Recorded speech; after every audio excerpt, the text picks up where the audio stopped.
বাংলাদেশে যে সিচুয়েশন চলতেছে তা দেখে এখন এটাই মনে হচ্ছে, রাইট নাও এই মুহূর্তে এটাই মনে হচ্ছে বাবার কাছে মেয়ে নিরাপদ না। আমি এই কথাটা কেন বললাম ভিডিওটা শেষ পর্যন্ত দেখলেই বুঝতে পারবেন যে আমি কেন এই কথাটা বললাম। স্ক্রিনে যে ভদ্রলোকটিকে দেখতেছেন এই ভদ্রলোকের বয়স কত হবে? 40+। আর এই মেয়েটার বয়স কত হবে? 18+। এই লোকটি তার বাবার বয়স হবে। মেয়েটি বাসে করে যাচ্ছে, পাশে থেকে এই ভদ্রলোকটি কি করতেছে? মেয়েটির বিভিন্ন অ্যাঙ্গেল থেকে ছবি তুলতেছে, তাও আবার চুরি করে। এই কাজটা যদি কোনো স্টুডেন্ট করতো তাহলে মেনে নেওয়া যেত, কিন্তু এই লোকটা এই 40 বছর বয়সে এসে যে কাজটি করলো এইটা কিভাবে মেনে নেবেন আপনারা? তবে ভাই এখানেও কিন্তু কিছু কথা না বললেও নয়, মেয়েটিরও যে কোনো দোষ নাই এমনটা বললেও কিন্তু ভুল হবে।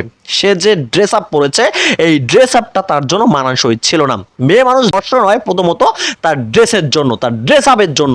একটা বোরকা পরা মেয়ে কিন্তু কখনো ধর্ষণ হয় না। আপনি একটা জিনিস ভালো করে খেয়াল করে দেখবেন, রাস্তা দিয়ে যদি কোনো বোরকা পরা মেয়ে যায় এবং তার সঙ্গে যদি একজন ওয়েস্টার্ন ড্রেস পরা মেয়ে থাকে, তাহলে কিন্তু কোনো পুরুষের নজর ওই বোরকা পরা মেয়েটার দিকে থাকে না। কার দিকে থাকে? ওয়েস্টার্ন ড্রেস পরা মেয়েটার উপর। আমরা বাঙালিরা পোশাকের স্বাধীনতা পেতে পেতে নিজেকে এমন একটা পর্যায়ে নিয়ে দাঁড় করিয়েছি, বাংলাদেশকে এখন বাংলাদেশ মনে হচ্ছে না, বাংলাদেশকে মনে হচ্ছে ইউরোপ কিংবা আমেরিকা।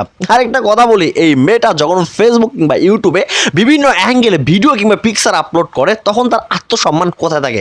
এই মুরব্বী লোকটা, এই বয়স্ক লোকটা না বুঝে একটা ভুল করেই ফেলছে, তাই বলে তাকে এইভাবে লোক সম্মুখে এইভাবে হেনস্থা করতে হবে?